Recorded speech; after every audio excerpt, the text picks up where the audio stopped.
What is going on, ladies and gentlemen? My name is Espresso, and today we're going to be continuing our tips and tricks series. Today, our main focus is actually going to be how to stay alive in Call of Duty Ghosts. Now, this is something I've heard from the community as an outcry for 3 days straight since the game came out, that you die way too quickly in Call of Duty Ghosts, and this is something that I don't disagree with. It's something that happens very quickly in the game, and it's something that we're not used to seeing as per previous Call of Duties. But luckily for you, there are some things that you can do to take precaution and enhance your game so that you don't die as much in Call of Duty Ghosts. The first of those is actually to flank. Now, this is something that is almost very common sense, but the maps are huge in Call of Duty Ghosts, and the middle of the map is a certain death trap. This is something that I see all too commonly in Call of Duty Ghosts. There are so many people that are new to the game and don't know how it works, and even I'm guilty of this, is the fact that everybody will run towards the middle trying to get to the other team's spawn as quickly as possible, and then they'll just get picked off randomly and get all pissed off because, oh, they died too quickly. Well, it was their own fault because you didn't pay attention to your surroundings,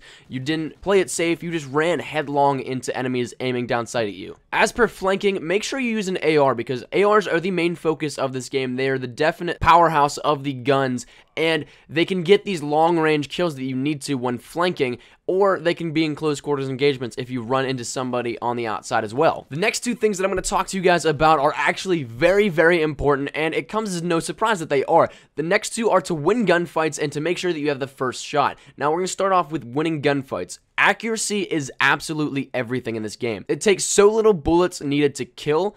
You need to make them count when you can. Something with a high fire rate as well also gives you a better chance of winning these gunfights because you're going to be able to put more bullets out than they will be able to. As well, having first shot is absolutely key as well. It is a key point in winning gunfights because you're going to be able to get that first jump on the person. The reaction time, often more than not, you're going to be able to kill them before they even can fire back. If you're in a close quarter situation, that is mostly the case. If it's a long range one, your accuracy needs to be on point. Another thing that I want to suggest to you guys, this may come as a tough situation for some of you, but use jump shotting and sliding to your advantage. For those of you that play with a Scuff, a Saber-Tooth, or even Claw, this is nothing that is out of the ordinary for you because this is something that is honestly so easy with these styles.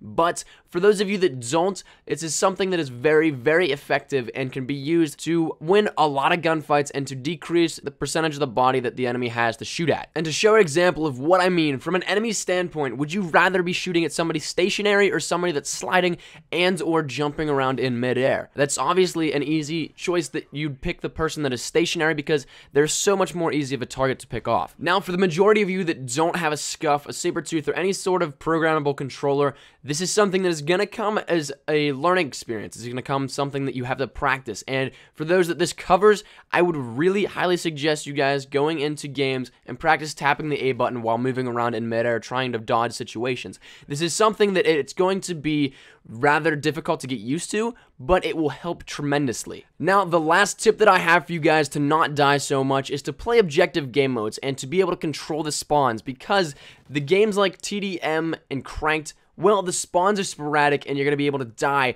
super quickly. You'll be able to literally spawn in the middle of gunfights. I've had that happen. But when you get set spawns, it warrants less deaths from behind. As well, if you know how to control spawns and you're in a group with, say, 3 or 4 other people, you're going to be able to do a great job of holding down the enemy team into their spawn. And as much as I don't condone spawn trapping, it is a great way to not die, and it's a great way to pick off some easy kills. But that has been my time, ladies and gentlemen. Thank you guys so much for watching. I hope this did help. I hope this makes some way into your game style and you don't die near as much as you used to, or if it didn't work, well, thank you guys for watching anyway. Remember to leave a like rating down below. Any shares to your Facebook, Twitter, and or MySpace if you're an OG like that are greatly appreciated. Be sure to subscribe for the best of Call of Duty Ghosts content coming here on my channel. I got a lot of stuff planned. Like I always say, stay tuned. I got a Gun Beast class setup video coming here shortly, possibly later tonight, but if not, it'll be here tomorrow. But thank you guys once again so much for watching. My name has been Espresso. Take care and peace.